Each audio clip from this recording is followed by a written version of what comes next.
Film के हर शोबे में आपने काम किया, ड्रीम गर्ल से शादी भी कर ली, लगते हाथ हीरो भी आ जान दे। नहीं, हीरो के लिए कभी भी मैंने नहीं चाहा। हालांकि बहुत सारे हीरोज इंट्रोड्यूस कराए जी, लेकिन हमेशा कैमरे के पीछे रहना पसंद किया। इतने आपने स्टार्स बनाए हमारे मुल्क में, तो कभी सोचा नहीं, क्योंकि खुश शक्ल भी हैं और जब इंसान में इनबिल्ट टैलेंट होता है तो कहीं ना कहीं दिल तो करता है कि यार मैं कोशिश करके देखूं, तो आपका दिल नहीं किया? नहीं ना, खुश शक्ल होना एक अच्छे आर्टिस्ट की निशानी नहीं है, एक अच्छे एक्टर की निशानी नहीं है। वाह, बहुत बड़ी अच्छा बात। एक्टर नहीं बन सकता।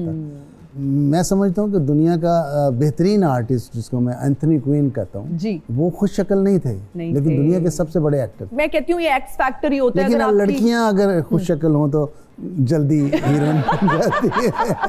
अच्छा, खुश शक्ल लड़कियों की बात हो रही है, मुझे ये बताइए, जन्नत मिर्जा बहुत खूबसूरत हैं। जी हाँ। आपने उनको चांस भी दिया, डेब्यू फिल्म उन्होंने की, लेकिन उस तरह से फिल्म में अपना नाम और मकाम नहीं बना पाई। नहीं, उनका कोई कसूर नहीं है। अच्छा। हाँ, वो मेरा कसूर है, डायरेक्टर का अच्छा। या किस्मत का। फिल्म का जो रिलीज थी वो ऐसी हुई कि लोगों को पता ही नहीं चला, प्रमोशन उसकी नहीं हुई फिल्म अच्छा, उस तरह से प्रमोट नहीं कर पाए आप लोग फिल्म को। 55 फिल्म्स डायरेक्ट की और 55 साल से आप इस इंडस्ट्री के साथ वाबस्ता हैं। 53 साल से। 53 साल से। शोमैन की जब हम बात करते हैं, शोमैन के लिए ये कम फिल्म्स नहीं है डायरेक्ट करना? मैं समझता हूँ कि अभी भी ज़्यादा है। अच्छा। 5-10 से ज़्यादा नहीं होनी चाहिए अच्छी फिल्म्स।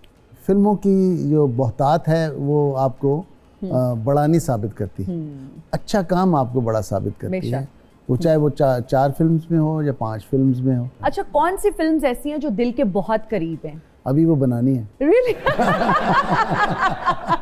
अब अगर मैं ये कहूँ कि मैंने बना ली है जी। तो फिर आगे तो नहीं बनानी चाहिए। हाँ, वो हंगर होती है ना एक चीज के लिए, वो खत्म हो जाती है। जी हाँ, जी हाँ। अच्छा, ठीक उतना हो गया। खाएं कि भूख रहे। अच्छा सर, जो लोग ये फिल्म से वाबस्ता होते हैं, साथ में कुछ ना कुछ और भी कर रहे होते हैं, साइड बिजनेस भी कुछ ना कुछ कर रहे होते हैं, आपने कुछ नहीं किया? मेरा साइड बिजनेस भी यही है।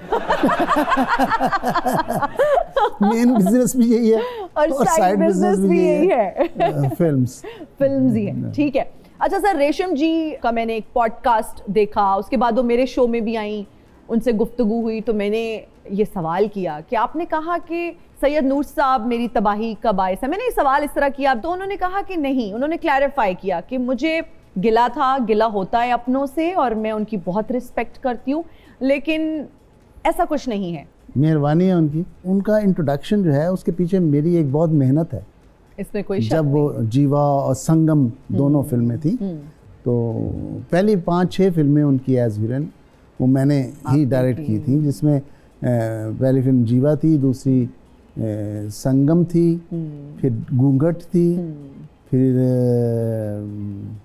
एक और बड़ी दुपट्टा जल रहा है, फिर जो है पॉपुलर हो गई वो, जमानत बन गई, लोग उनको कास्ट करने लगे, बहुत सारे लोगों ने कास्ट किया और ये उनकी कामयाबी थी। फिर वो मैं चूँकि कम काम करता था, वो ज़्यादा कर रही थी, तो इस तरह कुछ दूरियां बढ़ गई। और लेकिन मुझे जब भी उनकी ज़रूरत पड़ी मैंने बुलाया और अब भी मैं बुलाऊंगा जब ज़रूरत आप ज़रूर बुलाइएगा। इनफैक्ट उन्होंने कहा कि मेरे 2 उस्ताद हैं, अयूब खावर साहब और सैयद नूर साहब। उनका ये कहना था कि जी मयारी काम जो था, जो अच्छा काम था, वो सैयद नूर साहब ही कर रहे थे और मेरी ये ख्वाहिश थी कि मैं सैयद नूर साहब के साथ काम करूं, लेकिन अनफॉर्चुनेटली प्रेफरेंसेस होती हैं, बदल जाती हैं। आप साइमा जी से मोहब्बत भी करते थे और आपने फिर उनके साथ ज़्यादा काम करना शुरू कर दिया और रेशम जी के साथ उस तरह से काम नहीं किया। नहीं, ऐसी कोई बात नहीं है। देखें, रेशम को ये सोचना चाहिए कि रेशम जिस फिल्म की हीरोइन थी, साइमा जी उसमें सेकंड रोल में थी। दुपट्टा जल रहा है मैं सेकंड रोल में थी। तो हर किसी का अपना एक रोल है फिल्म में। मुझे बहुत तकलीफ हुई टू बी ऑनेस्ट, जब मैंने वो वीडियो देखी तो मैं तो कहती हूँ आप एक इफ्तार पार्टी रखें, उसमें मुझे जरूर बुलाइएगा। और जिसके और बुला के मैं कहूँगा उन सब की मौजूदगी में कि मैं हिना को हीरोइन ले रहा हूँ। फिर आपकी दूरियां और बढ़ जाएंगी।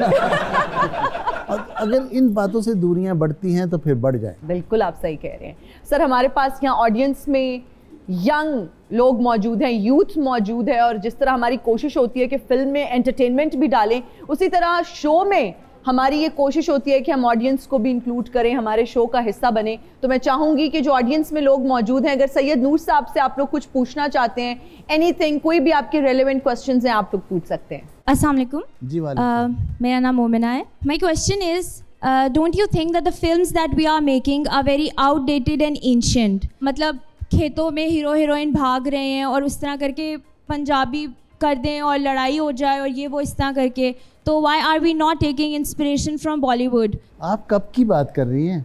किस सन की बात कर रही हैं जब ऐसी फिल्म्स बनती थी? अभी अब भी तो नहीं बनती। देखिए ये परसेप्शन है हमारे लिए जो क्रिएट किया गया है कि जी खेतों में है जी, लड़ाइयाँ हैं जी, झगड़ा, ये सब गलत है, समझे आप? अभी जो स्टोरी बन रही है, अभी जो बात बन रही है, वो सिर्फ क्रिटिसिज्म की हद तक आप ज़रूर करते हैं। आपकी अगर मैं आपसे एक सवाल करूं कि किस टॉपिक पे फिल्म बननी चाहिए, तो आप बता पाएंगी? हमारे पास लाइक फिक्शन में नहीं है, हमारे पास मिस्ट्री थ्रिलर्स नहीं है। All we have is romance. एक लड़के लड़की का रोमांस हो जाए, बस फिल्म बन जाती है उसके ऊपर। कहाँ है ये ओनली लड़के अभी लड़के का जितनी रोमांस? भी फिल्म्स आती हैं सारी यही होती है जो ईद ये पे रिलीज मिस्ट्री होती फिल्म हैं। है या कुछ भी है, वहाँ भी रोमांस होता है। रोमांस के बगैर जिंदगी अधूरी है। बहुत अच्छी बात की है भाई। थैंक यू जी। Who is next? सर, जो बॉलीवुड की अभी रिसेंटली मूवी आई है मिसेस, उसमें बहुत अच्छा कॉन्सेप्ट जो है पोर्ट्रेट किया है उन्होंने, जिसमें जेंडर इक्वालिटी और डोमेस्टिक वायलेंस के ऊपर, मतलब we should create something like that, क्योंकि हमारी सोसाइटी को इसकी बहुत ज़्यादा ज़रूरत है। फिल्म एंटरटेनमेंट है, इशू बेस्ड जो फिल्म्स हैं वो पैरेलल सिनेमा है। दुनिया में बनता है पैरेलल सिनेमा, ये नहीं, ईरान में बहुत ज़्यादा बनता है। पैरेलल सिनेमा के लिए फंडिंग आती है। बिल्कुल। अब फराबी इदारा है ईरान का बहुत बड़ा, वो फंड देता है कि आप ऐसी फिल्म बनाएं। एग्जैक्टली। अगर आप फिल्म बनाने आएंगी जी। फिल्म में, तो कभी आप नहीं कहेंगी कि मुझे ऐसी आप एक कमर्शियल फिल्म बनाएंगी। हमारे यहाँ इदारे बनने चाहिए, हमारे यहाँ अकेडमीज बनने चाहिए, यहाँ फेस्टिवल्स होने चाहिए, दुनिया जहान की फिल्म्स आनी चाहिए, आप लोगों को दिखाई जानी चाहिए, ताकि आपका भी जो जहन है वो खुले कि दुनिया में कैसी फिल्म बन रही है। और जिस तरह के टॉपिक्स का आपने जिक्र किया सर, दुपट्टा जल रहा है जो फिल्म है, वो भी मोर और लेस इसी तरह के टॉपिक्स पे बिल्कुल कि लड़कियों को जला दिया जाता है और क्यों जलाया जाता है, इसी तरह के इश्यूज पर भी। और आज से 15 साल पहले मैंने वो बनाई थी। तो सैयद नूर साहब ने तो ऑलरेडी शाहकार बनाए हैं, उन टॉपिक्स पर काम किया जब शायद कोई भी नहीं कर रहा था उन टॉपिक्स पर। वो है ना मेहंदी वाले हाथ, कुरान से शादी लड़कियों की कर देते हैं, उस पे मैंने आवाज उठाई। ये जो टैबू टॉपिक्स जिनको हम कहते हैं, जिस पर आज भी हम बात करें तो nobody would want to talk, लेकिन सर ने फिल्म्स बनाई। जी, who's next? मेरा नाम उसामा आफ्ताब है। मेरा सवाल ये है कि आप मूवीज़ को एज अ पैशन लेके चलते हैं या एज अ बिजनेस लेके चलते हैं? क्योंकि मूवीज़ बेस्ड होती हैं लिटरेचर पे। जो भी लोग लिटरेचर को परसू करते हैं वो शौक के तौर पे करते हैं, क्योंकि अब हम जिस दौर में हैं लिटरेचर को एज अ जो है वो शौक बहुत कम लोग लेकर चलते हैं। देखिए हमारा स्कूल जो है वो अंग्रेज़ी फिल्म है ना, हॉलीवुड है बेसिकली। मुझे बताएं हॉलीवुड कौन से लिटरेचर पे फिल्म बना रहा है? ये एवेंजर कौन सा लिटरेचर है? एवाटार कौन सा लिटरेचर है? रोबोट लड़ रहे हैं इस पे न्यूयॉर्क की सड़कों पे, इधर से रोबोट्स की फौज आ रही है, उधर से आ रही है, लड़ाइयाँ हो रही। ये लार्जर देन लाइफ है, वो है एंटरटेनमेंट है, जो आप नहीं सोच सकते वो फिल्म दिखा रहे हैं।